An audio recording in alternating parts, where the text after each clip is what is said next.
কথা আমার সংক্ষিপ্ত আকারে একটু থাকবে, যেহেতু অনেক দিন পরে আমি আমার ভাইরে পাইছি। এক পালা গান ওনার সাথে হয়েছিল আমার উথরা, পালা ছিল খাজে বড়তে, অনেক দিন আগের কথা। আজকে আবার এই জায়গায় ভাইয়ের সাথে আমার গান, আমরা একই জায়গায় থাকা হয়, মিরপুর 1 নম্বর, দেখা সাক্ষাৎ হয়, কিন্তু আজকে অনেক দিন পর গানের মধ্যে পাইছি। তেমন একটা সুযোগ আমরা পাই না। তো আজকে আমার আনোয়ার ভাই আজকে আসছে আমাদের মাঝে। ওনার ভিতরে ওনার কাছ থেকে আমরা কিছু মূল্যবান কথা আলোচনা। আমার ছোট করে একটু কথা থাকবে। আমি তেমন কিছু বুঝি না, আমি তেমন জ্ঞানের অধিকারীও না। আমার সাথে একটু জানার বিষয়, একটু বোঝার বিষয়। আমার মতো এরকম অনেক লোকই আছে। আমি বর্তমান প্রেক্ষাপটে কিছু বলতে চাই না। বর্তমান যে কি চলতেছে পরিস্থিতি, এটা নিয়ে আমি আর কোনো কথা বলতে চাই না। কিন্তু যারা আহলে বায়াত গ্রহণ করে, যারা তরিকাপন্থী লোক, তাদেরকে মানুষ অনেকেই তেমন একটা ভালো চোখে দেখে না। এমন একটা পরিস্থিতি আইসা পড়ছে। আর এখন তো শুনতে পারি সাদা পোশাক পইরা লম্বা লম্বা চুল রাইখা এর একটা ভাব ধরছে। আসলে আহলে বায়াত বলতে কোনো কিছু নাই, এটা কোথাও নাই। ওনারা মনের মতো করে সাজিয়ে নিছে, এটা কিন্তু আমি বলি না, কিছু কিছু সমাজের মধ্যে আছে তারা বলে বেড়ায়। কেননা এই আসতে কোরআনের মধ্যে আসছে, কোন একজন ইমানদার ব্যক্তি প্রকৃতপক্ষে 5 ওয়াক্ত পাঞ্জেগানা সালাত আদায় করলে তার সাথে আল্লাহর সাথে দেখা সাক্ষাৎ হয়। মা বাবার অর্থাৎ মাতা পিতার খেদমত করলে, কোনো সন্তানে যদি করতে পারে, ওই মাতা পিতার দুয়ার বরকতে ওই সন্তান জান্নাতবাসী হয়। এই জায়গায় কি পাইল? মাতা পিতার খেদমত করলে জান্নাত পাওয়া যায়, জান্নাতও পাইল। পাঞ্জেগানা 5 ওয়াক্ত সালাত আদায় করলে আল্লাহর সাথে দেখা হয়, তাহলে আল্লাহকেও পাওয়া হইল। গেল 2 বিষয়। এখন একটু বাহ্যিক জগতের কথা বলি। আমাদের সমাজের মধ্যে একজন মেয়ে বা একজন ছেলে যখন প্রাপ্তবয়স্ক হয়, অর্থাৎ বিয়ের উপযুক্ত হয়, হ্যাঁ, একজন কাজী আইসা বিয়ে পড়ায়, ওই জায়গায় চাই কি তার পরিচয়, তার নাম ঠিকানা, তার নাম কি, এটাই নাকি না? ওই জায়গায় কাজী আইসা জিজ্ঞেস করবো তুমি বায়াত হয়েছো কিনা? এটা কি জিগায়? কাজী কি জিগায় তুমি বায়াত হয়েছো কিনা? এই জায়গায় জিগায় না। 5 বছরের শিশু আপনার স্কুলে ভর্তি করতে যাইবেন, ওই জায়গায়ও একই কাজ, চাইব কি তার পরিচয়পত্র, তোমার নাম কি, তোমার বাবার নাম কি, তোমার ঠিকানা কি। ওই জায়গায় কিন্তু মাস্টার জিগাইব না তুমি কি মুরিদ হয়ে আইছো কিনা, জিগাইব। প্রাইমারি স্কুল শেষ, আপনি হাই স্কুলে যাইবেন একই, হাই স্কুলে পাশ হয়ে কলেজে যাইবেন একই। এই জায়গায় কেউ জিগায় না তুমি কি মুরিদ হইছো কিনা। গেল বাহ্যিক জগতের বিষয়। একজন মানুষ যখন ইহদাম ত্যাগ করে, তার দেহটা 3.5 হাত মাটির ঘরের মধ্যে রাখে, মানুষ তাকে রেখে চলে আসে, 2 জন ফেরেশতা আসে মুনকির নেকির। আয়েশা কি কয়? মান রাব্বুকা, তোমার রব কে? মান দিনুকা, তোমার দিন কি? মান নাবিউকা, তোমার নবী কে? এই জায়গায় কি আয়েশা জিজ্ঞেস করে তোমার মুর্শিদ কে? আপনি একটু কথা কইেন, একটু মাঝে মধ্যে হা হু কইেন। মরার পরে কবরেও জিগায় না, বাইসা থাকতে কোথাও জিগায় না। মা বাবার খেদমত করলে জান্নাত পাইলাম, পাঞ্জেগানা 5 ওয়াক্ত সালাত আদায় করলে আল্লাহর সাথে আমার দেখা সাক্ষাৎ হয়ে গেল। আপনার রুহটাও যেদিন সৃষ্টি করছে, আমি শিল্পী সরকার আমার রুহটাও একই দিন সৃষ্টি করেছে। আপনিও মায়ের গর্ভে যে জায়গায় ছিলেন, আমিও শিল্পী সরকার মায়ের গর্ভে একই জায়গায় ছিলাম। আপনিও দুনিয়াতে যে রাস্তায় আসছেন, যেভাবে আসছেন, আমিও কিন্তু দুনিয়াতে ওই রাস্তায় ওইভাবে আসছি। তাহলে এত কিছুর মধ্যে যদি কোনো জায়গায় এই মুর্শিদের দরকার না হয়, তাহলে দুনিয়াতে আইসা আমার কেন আপনার কাছে যাইতে হবে? আল্লাহর জন্য না। কেননা পাঞ্জেগানা 5 ওয়াক্ত সালাত আদায় করলে আল্লাহর তো পাইলামই। আবার জান্নাতের জন্যও না, মা বাবার খেদমত করলে জান্নাত পেলাম, জান্নাতও পাইলাম, আল্লাহর সাথে দেখা সাক্ষাৎ হইল, কোথাও মুরিদের কথা হয় না। আপনার মধ্যে যে আমার মধ্যে তা, তাহলে দুনিয়ার মধ্যে এসে আবার কেন আপনার কাছে যাইতে হয়? আপনার মধ্যে কি এমন বিষয়বস্তুটা কি? আপনার কাছে আমার একটু আলোচনা। আর যে বিয়ের যে বিষয়টা, সাধক যারা যারা মুর্শিদ কামিল পীর ওনারা বলে থাকে, কাদেরকে বলে? শিষ্য সেবকদের বলে, ও আমার শিষ্য, তোমরা আমাকে ভজন করো। কার মতো ভজন করবা? তুমি তোমার স্বামী রূপে আমাকে ভজন করো। স্বামী রূপে ভজনা করতে গেলে কি করতে হবে? আমার স্ত্রী হইতে হবে। কি হইতে হবে কিনা? উনি যদি আমার স্বামী হয়, আমি ওনার স্ত্রী। এটা কিন্তু বাহ্যিক জগতে না, এটা হচ্ছে আধ্যাত্মিক জগতে। আমি সংক্ষিপ্ত বলতেছি, বাহ্যিক জগতে ছেলে মেয়ের বিয়ে হইলে দেনমোহর থাকে। আপনার সাথে আমার আধ্যাত্মিক জগতে বিয়ে হয়ে গেছে, ও দয়াল আপনি শুধু একটু কইবেন দেনমোহরটা কি? দুইটা কথা আমার একটু বোঝার বিষয় রইল। ধন্যবাদ।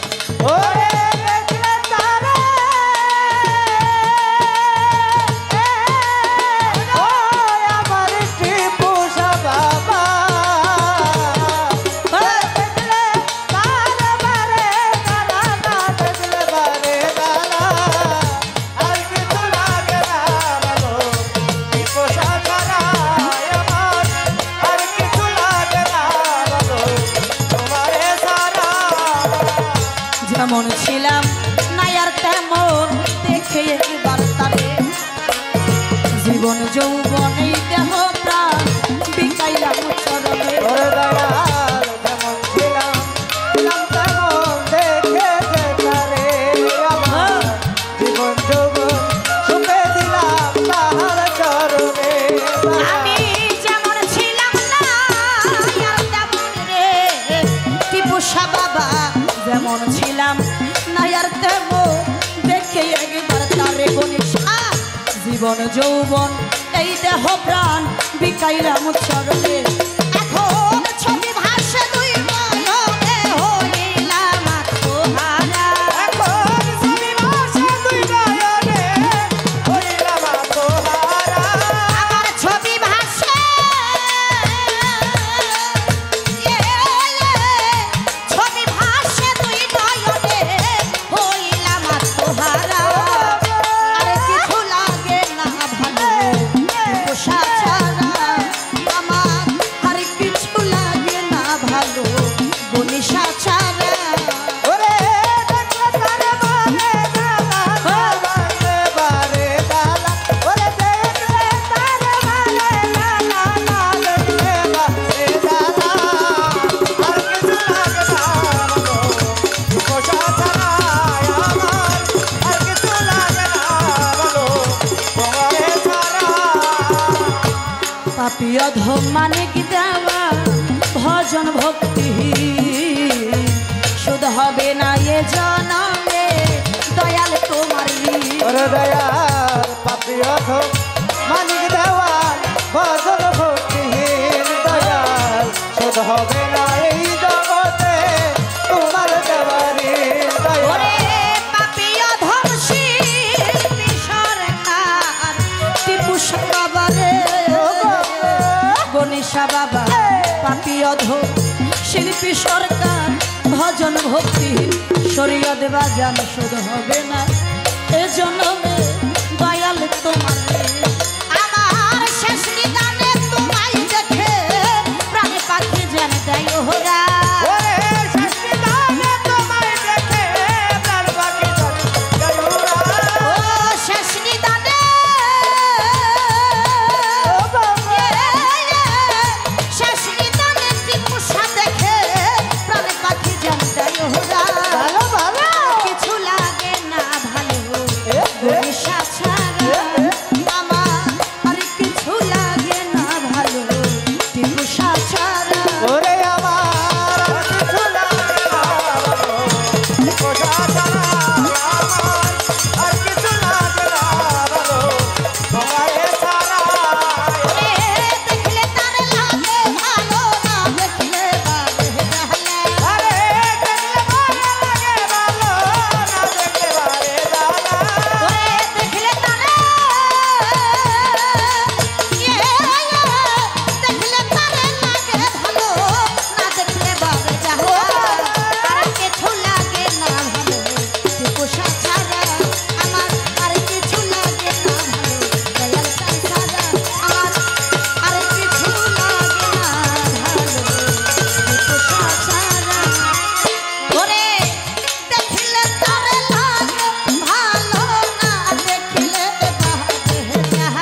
বেলায় একটু গেইন দেন।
নিখিল বিশ্বের প্রতিপালক, যিনি বিশ্ববিধাতা, সর্বপ্রথম তার আনুগত্য স্বীকার করছি।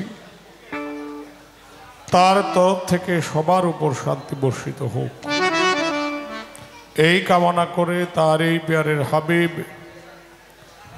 হাবিবে কিবরিয়া সৈয়দুল আম্বিয়া খাতামুন নবীন রহমতুল লিল আলামিন,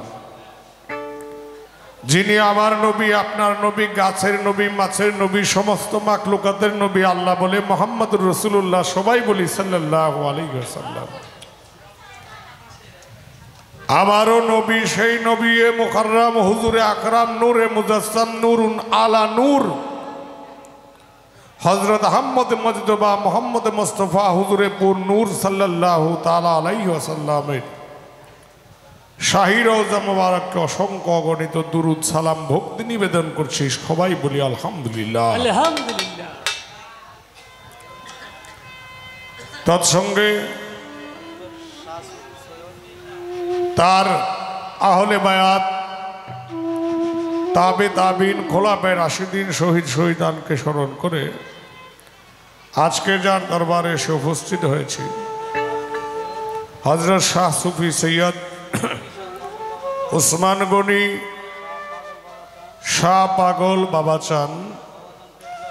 বাবাজান কেবলার রুহানি সন্তান হযরত শাহ সুফি সৈয়দ দয়াল বাবা টিপু শাহ পাগল রহমতুল্লাহ আলাই পবিত্র দরবারে প্রেম ভক্তি নিবেদন করে আজকের অনুষ্ঠানের যিনি সভাপতি আব্দুল আজিজ জুলমিয়া সভাপতি, আব্দুল জলিল মিয়া, সকলের প্রতি সভাপতি, সেক্রেটারি, ক্যাশিয়ার যারা আছেন সবার প্রতি একবারে সালাম, আসসালামু আলাইকুম রহমতুল্লাহি ওয়া বারাকাতুহু। কারণ হইল এই কাগজের মধ্যে যে নামগুলি আছে দেখে দেখে কইতে পারতাম না, আর একজনে কয়ে দিব এসে একবারে দিলে এটাই ভালো। সবার একসাথে সালাম। যাই হোক, আজকে আমার সঙ্গে যিনি গান করবেন বাংলার প্রখ্যাত বাউল শিল্পী জনাব শরীয়ত সরকার সাহেব, ওনার সঙ্গে আমার অনেক গান হয়েছে। তারই সুযোগ্য সন্তান বাংলার প্রখ্যাত বাউল গায়িকা মোসাম্মদ শিল্পী সরকার সন্ধানী, তার প্রতি প্রীতি ও শুভেচ্ছা সালাম নিবেদন করছি। আমারে অনেক বড় করে দেখছে, কয়ে এক হাতে আস্তে এক হাতে তো তালি বাজে না, দুইটা হাত দরকার। একটা বিষয় বলতে চাই, জালালউদ্দিন খান সাহেব একটি গান করেছে কয়দিন আগে জাতীয় কেন্দ্রীয় শহীদ মিনারে। আমাদের এই যে এটা মানববন্ধন ছিল, এখানে প্রতিবাদ সভা ছিল, এখানে আমি সুনীল কর্মকারের সঙ্গে গানটা গেয়েছিলাম। আমার উস্তাদ সুনীল কর্মকার, আমি 21 টেলিভিশন শহর সব কিছুর মধ্যে দেখাইছে। গানটা হইল এরকম, বেশির কাছে কম না থাকলে বেশির কি আর মূল্য রয়, বেশি কথা বলিস না মন, বেশি কিছুই ভালো নয়। আমি বলবো, অন্ধকার না থাকলে আলোর কোনো মূল্য নাই, আলো যদি না থাকে অন্ধকারের কোনো মূল্য নাই। কথাগুলি আপনারা বিরক্ত হইতেছেন বাবারা? কারণ আমার যিনি আজকে আনছে আমার কুরবান ভাই, গত অনুষ্ঠানে 11:30 বাজে মঞ্চে উপস্থিত হয়েছি, জাগা না চিনার কারণে আর হইল জ্যামের কারণে। আজকে আইসি হইল 6:40-এ। 4 ঘন্টা আগে আইছি। আমার কথা হইল গান কামতে 7টার সময় আরম্ভ করে দেও, আমার মতে আমি যাই গিয়া। ধন্যবাদ জানাই সকলের প্রতি। আমার কথায় ভাষায় সুরচন্দে লয়ে যদি কোনো ভুল হয় আল্লাহর হস্তে ক্ষমা দৃষ্টিতে দেখবেন।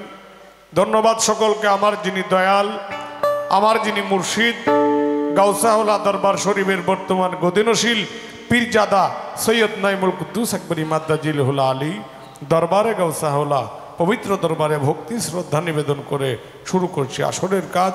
ধন্যবাদ সকলকে। দোহাই গাউসাহলা। ও দয়াল রে,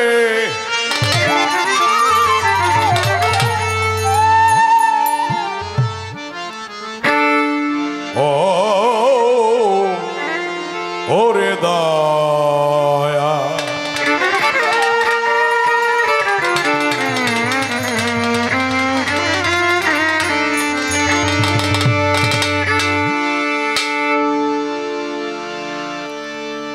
ও তুমি হৃদে থাকো,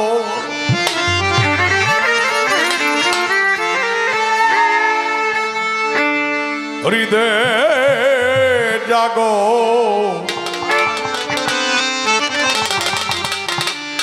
হৃদে মাখো প্রেম তোমারি।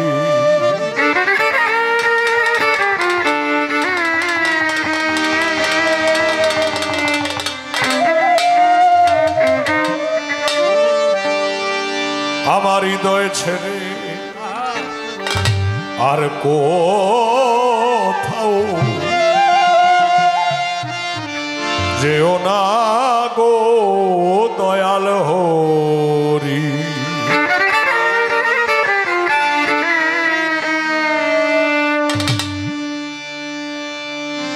হৃদে থাকো হৃদে জাগো,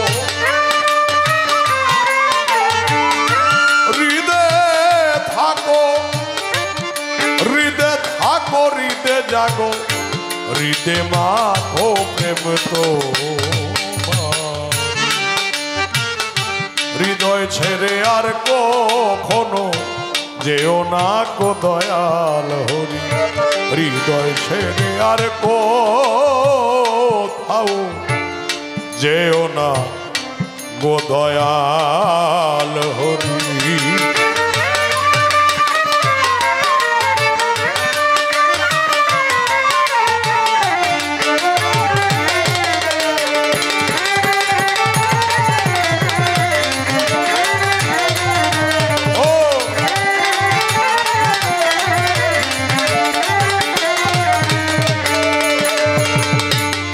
ও দয়া হৃদয়ে দেবতা তুমি,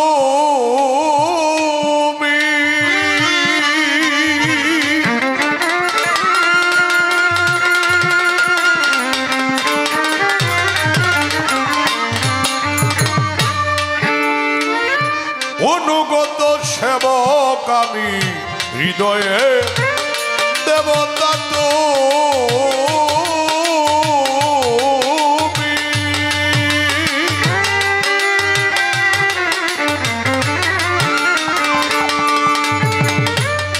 অনুগত সেবক আমি, শিখায়া দাও সেবাব্রত,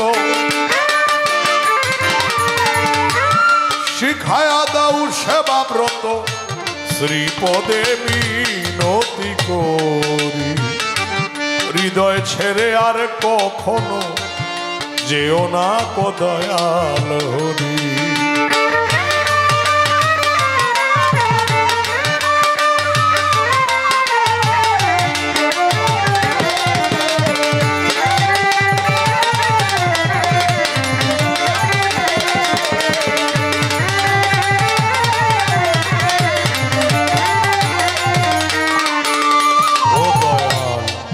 রইলাম আমি হাইলি ছাড়িয়ে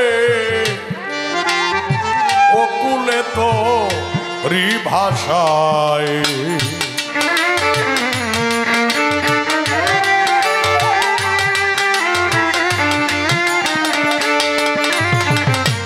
রইলাম আমি হাইলি ছাড়িয়ে অকুলে তো ভাষায়।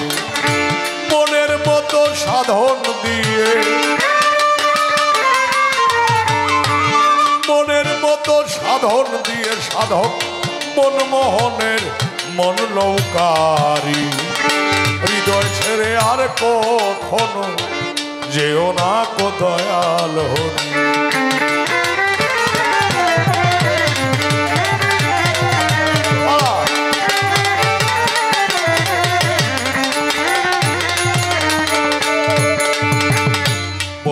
তোমায় আর তোমার সৃষ্টি যত, নাম ধরে বলিব কত।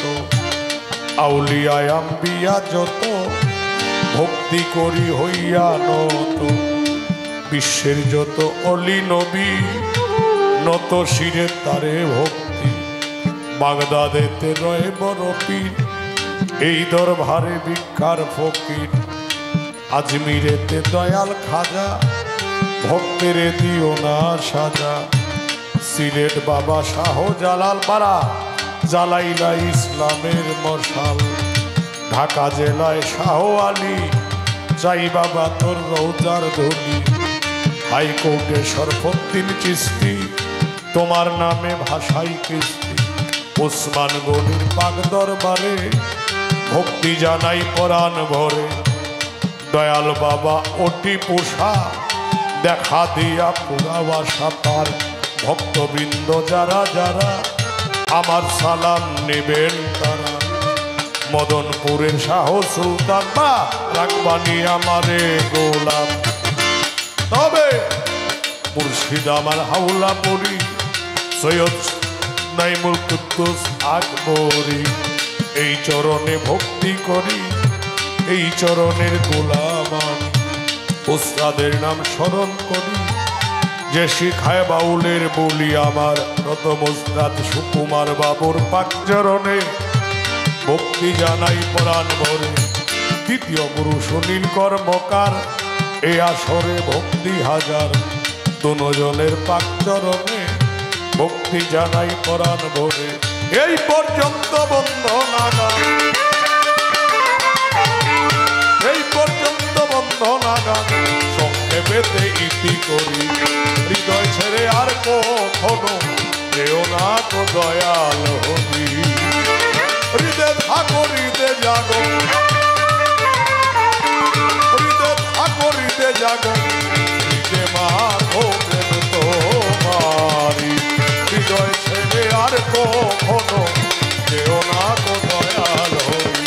হৃদয় ছেড়ে আর কোথাও যেও না গো দয়াল হবি।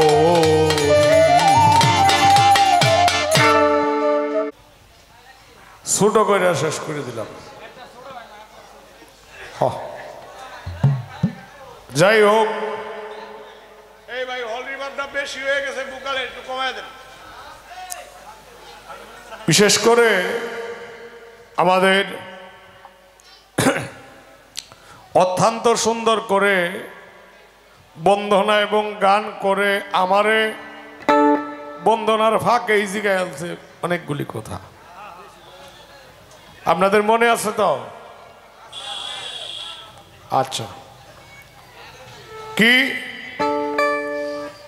5 ওয়াক্ত নামাজ পড়লেই আল্লাহকে পাওয়া যায় নাকি? হ্যাঁ, কিন্তু 5 ওয়াক্ত নামাজ যে পড়বেন, যায় নামাজে বন্ধু মিলে ধ্যানে পাবি খুদা। হুজুরি কলেবে করো সজিদা। এটা কইতে করবা, মানছি আমি। 5 ওয়াক্ত নামাজ পড়লেই যদি আল্লাহকে পাওয়া যায়, তবে হুজুরি কলবের প্রয়োজন আছে। আর হুজুরি কলব করতে হলেই লালন শাহ বলছেন, মানুষ সারাখে পারে তুই মূল হারাবে। সোনার মানুষ ভজিলেই সোনার মানুষ হবি হবি। কয় বায়াতের কি দরকার? তোমার প্রত্যেকটা জিনিসেই বায়াতের প্রয়োজন। কি? রোজা রাখলে, মা বাবার খেদমত করলেই আল্লাহকে পাওয়া যায়।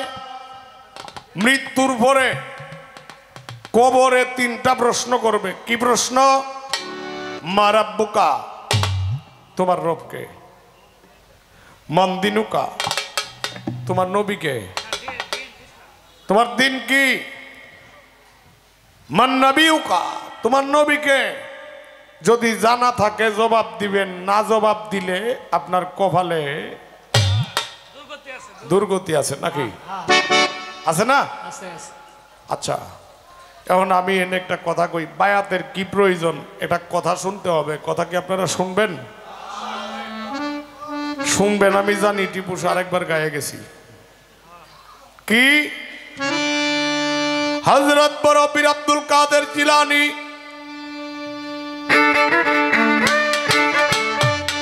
কুতুবে রাব্বানী শেখ সৈয়দ মহিউদ্দিনের এক ভক্ত গিয়াছে মরিয়া। কবরেতে আসছে মন কিন্নে কি জবাবের লাগিয়া। এসে বলে, মা রাব্বুকা, তোমার রবকে। বড় পীরের ভক্ত কয়, আমি তো জানি না, কিন্তু একটা জিনিস জানি, আমি বড় পীরের বাড়িতে থাকতাম। আমি বড় পীরের বাড়িতে থাকতাম। তোমার দিন কি? কয়, আমি এই সব কিছু জানি না, আমি জানি সব আমার বড় পীর। মান নবিউকা, আর কিছু জানি না, সব আমার বড় পীর। কথা বুঝছে? কষ্ট হয়? সব বড় পীর। আযাবের ফেরেশতারা রেডি হয়েছে দর ফুলারে। হ্যাঁ আমরা জিগাই রবকে কইব রাব্বি আল্লাহ, জিগাই দিনকে কইব দুনিয়াতু ইসলাম, জিগাই নবিউকা বলবে হযরত মুহাম্মদ সাল্লাল্লাহু আলাইহি ওয়াসাল্লাম, না বলে কয় সব বুলেহের বরফির ধরে ধরে দেমাই। মারতে যখন প্রস্তুত হইল বরফির রুহানি সুরতে কবরে ঢুকিয়া মুনকির নেকিরকে ধরিল বরফির দুই হাত দিয়া। এক হাতে ধরছে নেকির রে আর এক হাতে ধরছে মুনকির রে, ধরে কয় আমার নাম কইছে। এরপরে তোরা মারতে রেডি হইছে, সাহস কত বড় তোরা। সুবহানাল্লাহ কইলে কষ্ট হইব। আল্লাহর ওলিরা কি পারে দেখছেন? আল্লাহর ওলিরা যদি কামেল থাকে কবরেও ভক্তদেরকে খবর নিতে পারে। দয়াল বাবা টিপু সার আশেক যারা, টিপু সার প্রেমিক যারা, যদি টিপু শাহকে হৃদয়ের অ্যালবামে রেকর্ড করতে পারেন, দয়াল বাবা টিপু শাহ আপনাকে কবরেও হেল্প করবে।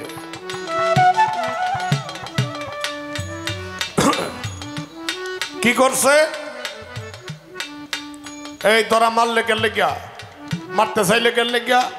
কয়া আমরা জিগাইছি রবকে আল্লাহ, দিনকে ইসলাম, নবিউকা রসুলকে হযরত মুহাম্মদ সাল্লাল্লাহু আলাইহি ওয়াসাল্লাম না কয়া সব আপনার নাম কয়। কয় আমার নাম কয়ে তো আর কিছু জানে না, যে কারণে আমার নাম কয়।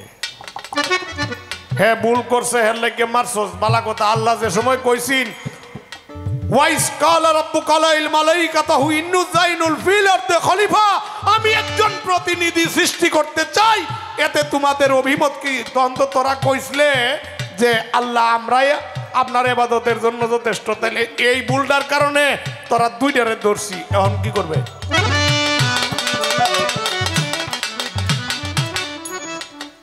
ফেরেশতারা কয় হুজুর ভুল হয়ে গেছে, বিপদ হলে বুঝই না।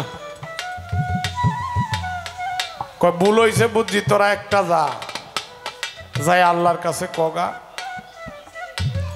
যে আমরা রে বড় বিষাবাদ খাইছে। যদি না কয় বড় বিষাবাদ খাইছে, ছাড়বে না।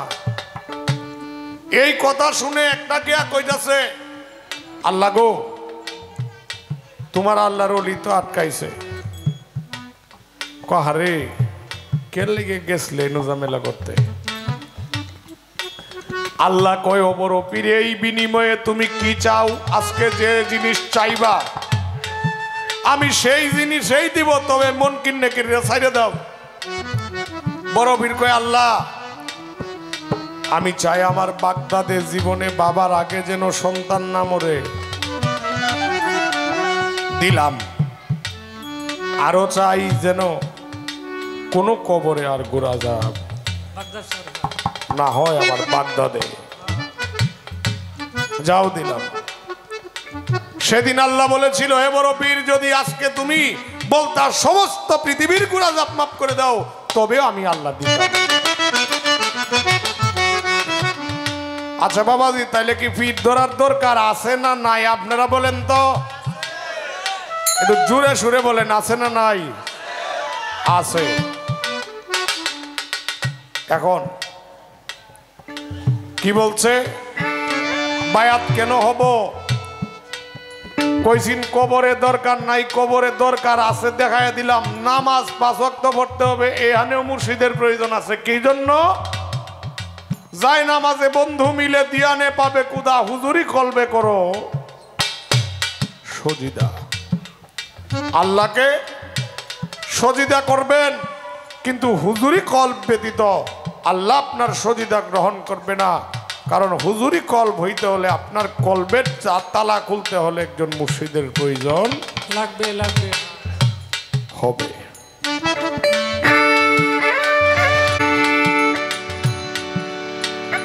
আরো কিছুই আমার কাছে জিগাইল, ও দয়াল তোমার রূহ সৃষ্টি আমার রূহ সৃষ্টি একদিনেই কি? তাইলে হে নৌ তো বায়াত লাগছে না, মানে এটা বুঝাইলো নাকি? আল্লাহ রূহ সৃষ্টি করে বলেছিলেন আলাস্তু বিরাব্বিকুম। সকল রূহ সেই দিন বলেছিল ইয়া কালুবালা। এর ভাবার্থ কি? আলাস্তু বিরাব্বিকুম, আমি কি তোমাদের প্রভু নই? রূহ, সকল রূহ এক বাক্যে সেদিন বলেছিল ইয়া কালুবালা, তুমি আমাদের স্রষ্টা, আমরা হলাম তোমার সৃষ্টি।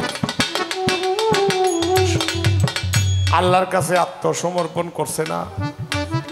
ওই আচ্ছা, এখন এই পৃথিবীতে দয়াল নবীর আল্লাহ কইছে কোরআন শরীফের এক জায়গায়, হে রাসূল আপনি বলে দেন যারা আপনার হাতে হাত দিয়ে বায়াত গ্রহণ করলো সে যেন আমি আল্লাহর হাতেই হাত দিল। কি এই কতদিন আগে এই যে শপথ হয়েছিল না, রাষ্ট্রপতি ডক্টর ইউনূস সাহেবের শপথ করাইছিল, এখানে কিন্তু বলছিল যে যারা আপনার হাতে হাত দিয়ে বায়াত গ্রহণ করেছে আপনি বলে দেন তাদের হাতের উপরে, আপনার হাতের উপরে, এটা আপনার হাত না আমার হাতে, আপনার হাতের উপরে আমি আল্লাহর হাত। এই জিনিসটা কিন্তু আলাদাভাবে দেওয়া হয়েছে, বলে নাই? তো আমি বলতে চাই যদি বাংলাদেশের রাষ্ট্রীয় অনুযায়ী শপথ গ্রহণ করার সময় এই কথাটা লাগে তাইলে কয় কয় বিয়ার সময় জিগায় না, এটা জিগাইলে জিগাক, না জিগাইলে না জিগাক। হ্যাঁ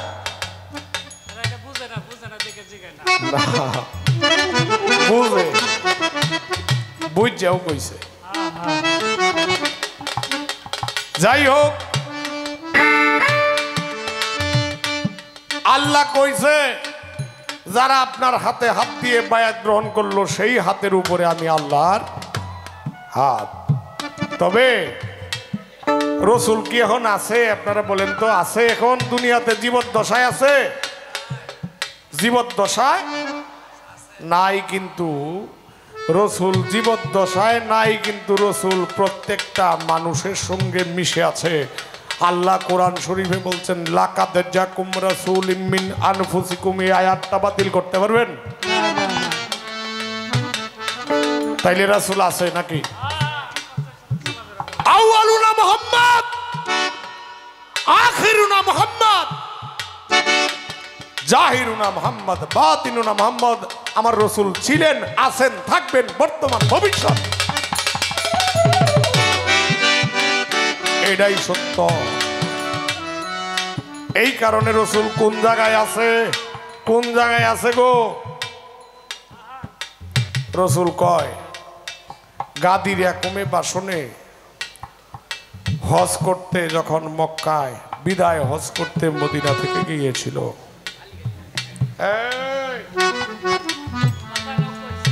মদিনায় গিয়েছিল হজ করতে, মক্কায় গিয়েছিল হজ করতে, মক্কা থেকে আরহামের পোশাক পরিধান অবস্থায় চলে আসেন কোথায়? মদিনার দিকে রওনা হয়ে গেছে। মদিনা এবং মক্কার মধ্যবর্তী স্থানের নাম হলো গাদির একুম। কি নাম? গাদির একুম। গাদির অর্থ উড়ের গদি, ইয়াকুম অর্থ জলাশয় ভূমি। সেই ভূমির মধ্যে 4টা উট একত্রিত করে একটা স্টেজ করেছিল।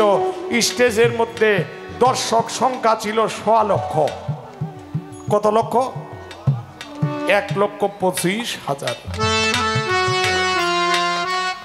1.25 লক্ষ সাহাবীর সামনে রসুল বলেছিলেন, হে আমার উম্মতগণ, আমি আর পৃথিবীতে সশরীরে বেশি দিন থাকবো না, কিন্তু তোমাদের জন্য আমানত ভারী 2টি বস্তু রেখে গেলাম, তার কিয়ানত করিও না।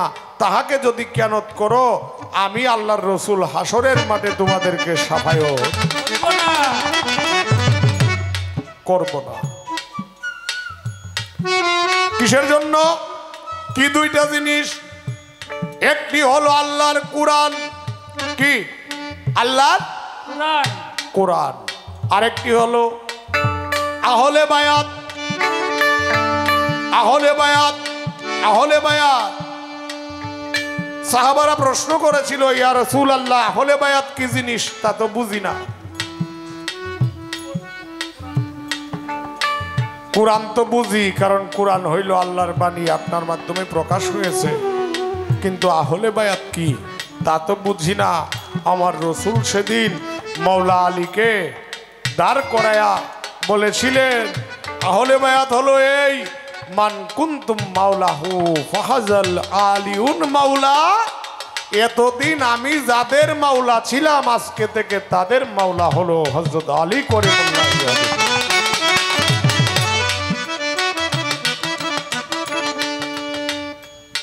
আনা মদিনাতুল ইলমে আলী বাবুহা, আমি যদি হই এলেমের শহর, সে এলেমের তার রক্ষক হলো মাওলা আলী। এই কারণে বায়াত হতে হয়। আপনারে দেই কইয়া সংক্ষেপেতে আপনার কথা দিলাম শেষ করিয়া।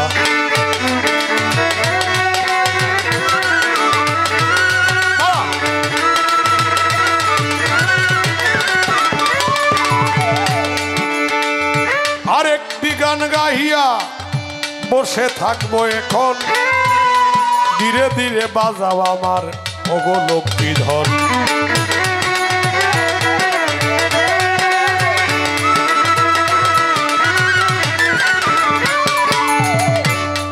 রাগ বাজাইস না, রাগ। এনে অনেক ইউটিউবার আছে নাকি,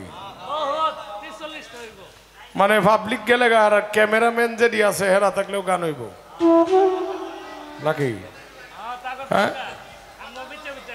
এখন ইউটিউব আরো থাক, আমার কোনো আপত্তি নাই। বাবাজিরা আল্লাহর কসম করে কই কাটাকুটি করই না, যে এমনিতেই দেশের পরিস্থিতি ভালো না। বর্তমান প্রেক্ষাপটে তরিকতের উপরে কিন্তু মারাত্মক চাপ, আপনারা জানেন।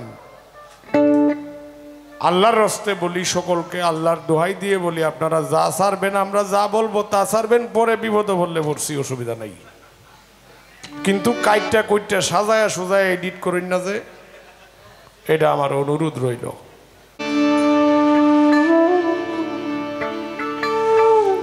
ওই আমারে একটা কথা কইছে, কয় আপনার সাথে তো আমার বিয়ে হয়ে গেছে, তাহলে মহারানা কই নাকি কইছে এটা? মানে গুরু হিসাবে কি বলছে, তুমি হও জগতের স্বামী, কোরআনে শুনেছি আমি তোমার শোনে হয়ে গেছে বিয়া। ওই স্বামী যাকে জগৎ স্বামী বলা হয়, এখন তার মহারানা কি? আহা, মায়ের সাইড বাবার সাইড কত? আল্লাহ রইল 10, কত হইল? এই 18টা জিনিসের মালিক কেডা আপনারা একটু কইন তো দেখি। আল্লাহ। তাইলে জগৎ স্বামীর সঙ্গে যদি বিয়ে হয়, তোমাকে 18টা জিনিস ধারা তোমাকে ঘটিত করে তোমার ভিতরে নিজে স্রষ্টা রূপে ঢুকে, আত্মা রূপে ঢুকে তোমারে গান গাওয়াইতেছে, এত বড় একজন শিল্পী বানাইছে, আর কি দিত?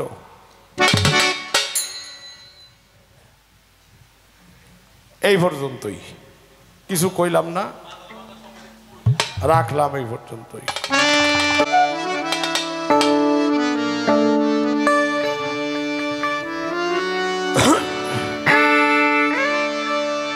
ওরে 18 মুকামের মাঝে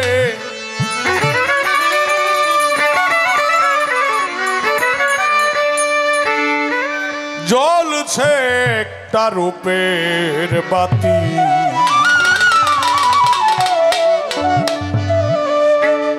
এ ভোর আজব কুদরতি,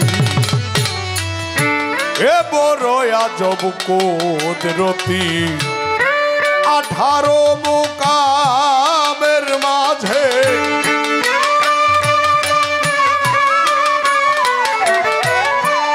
18 মুকামের মাঝে জ্বলছে একটা রূপের বাতি, এ বড় আজব কুদরতি, এ বড় আজব কুদরতি, এ বড় জব কুদরতি।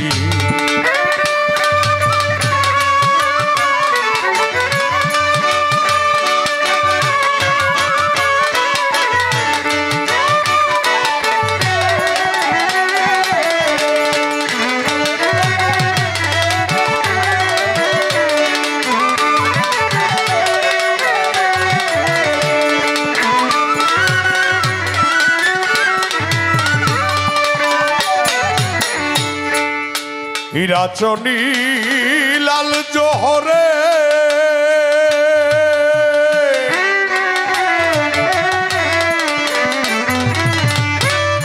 চৌদিকের এছে ঘিরে হীরাচনী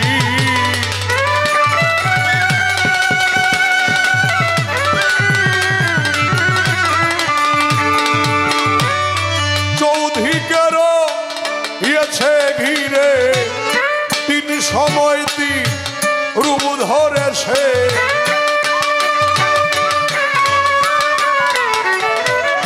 তিন সময় তিন রূপ ধরে সে নিরে ঘিরে ভাসে জ্যোতি এ বড়য়া জব কুদরতি এ বড়য়া জব কুদরতি এ বড়য়া জব কুদরতি।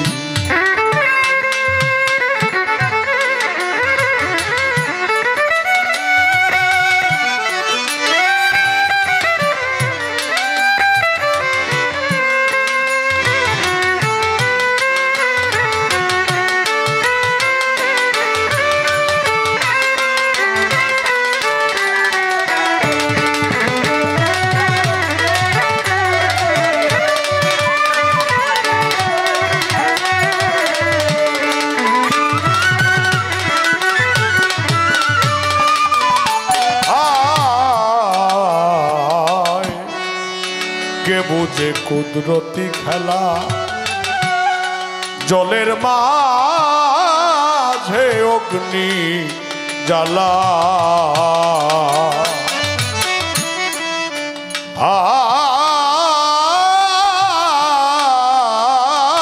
কে বুঝে কুদরতি খেলা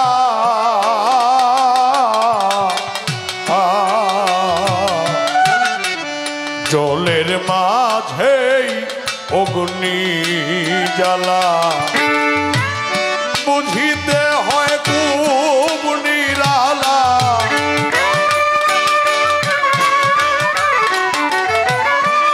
বুঝিতে হয় খুব নিরালা যে জানে সে মহারথী এ বড়য়া জব কুদরতি এ বড়য়া জব কুদরতি এ বড়য়া জব কুদরতি।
থাকতে বাতি উজ্জ্বলাময় দেখ না যার বাসনা হৃদয়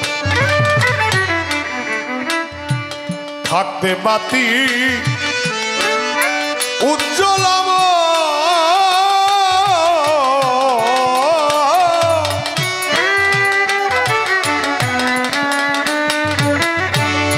দেখ না যার ভাসনা হৃদয় কয় কখন কোন সময়, লালন বলে কখন কোন সময় অন্ধকারে হয় বসতি। বড়য়া জগপুত্র এ বড় আজব কুদরতি, এ বড়য়া জগপুত্র। 18 কামের মাঝে 18 কামের মাঝে জ্বলছে একটা রূপের বাতি। বড়য়া জগপুত্র এ বড়য়া জগপুত্রতি, বড়য়া জগপুত্র এ বড়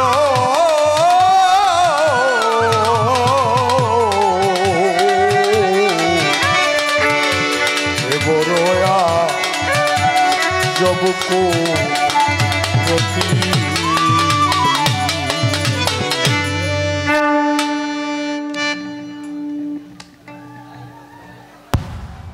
মুখ শীতল হয়ে গেছে এই বুক, অন্তরে নেই কোনো ব্যথা, সর্বচরণ তলে রেখে মাথা। আজকে করিব গুরু শিষ্যের গান বাজনা, মাঝে মধ্যে আলোচনা। আপনারা বিচারকজন, ভাবকজন, আশিকজন বসে বসে করবেন একটু একটু বিবেচনা। কথার পৃষ্ঠে কথা, গানের পৃষ্ঠে গান, এরই নাম হচ্ছে বিচার বাউল গান। কথার পৃষ্ঠে কথা নাই, গানের পৃষ্ঠে গান নাই, ওই গানের তেমন একটা সুখ সুবিধাও নাই। ভালো লাগছে আমাদের উভয়েরই। প্রথম বন্ধনা পর্বটা শেষ হওয়ার সাথে সাথেই পালাটা শুরু হয়ে গেল। ইতিমধ্যে পালাটা কিন্তু শুরু হয়ে গেছে। হ্যাঁ, বন্ধনার পরে একটা প্রার্থনা গান করেছিলাম পালার সূত্র ধরে। আমার কিছু কথা আমার গুরুজির কাছে ছিল। আজকে যিনি গান করতেছেন, গান করবেন জনাব আনোয়ার সরকার। পালা কার ভাগে কোনটারে তো বোঝাই হয়েছে, আর বেশি খোলাসা করে বলার দরকার নাই।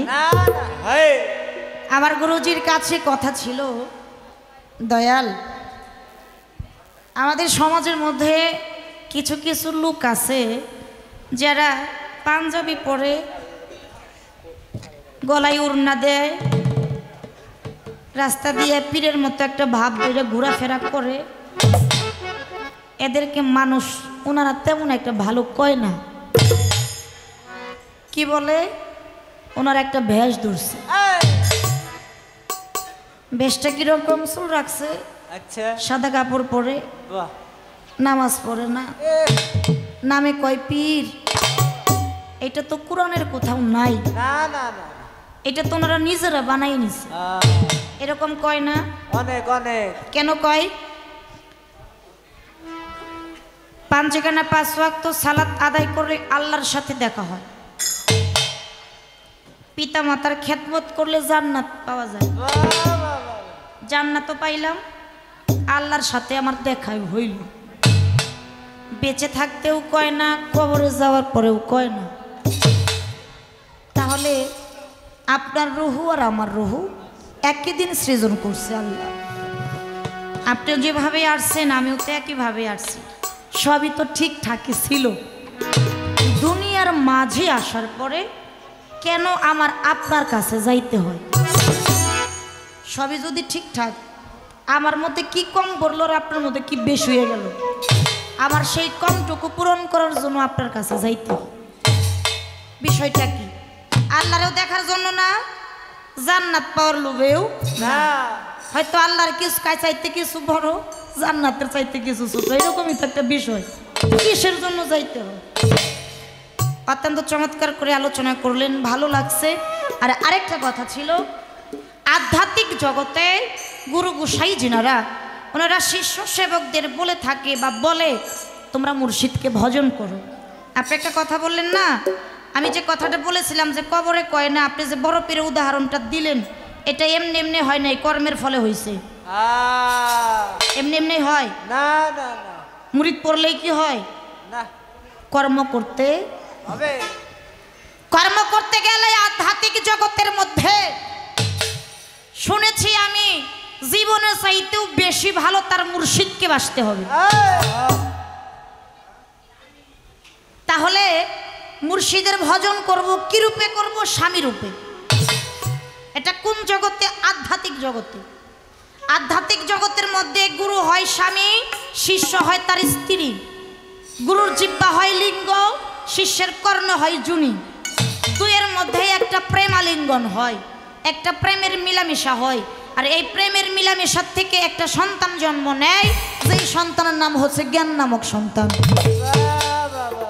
বাহ্যিক জগতে ছেলে আর মেয়ে দুইজনের বিয়ের মাধ্যমে অর্থাৎ শরীয়ত মোতাবেক বিয়ে হইলে ওই ঘর থেকে একটা সন্তান জন্ম নিলে তারা কি দুনিয়ার মানুষ সমাজের লোক ভালো কইব না খারাপ কইব?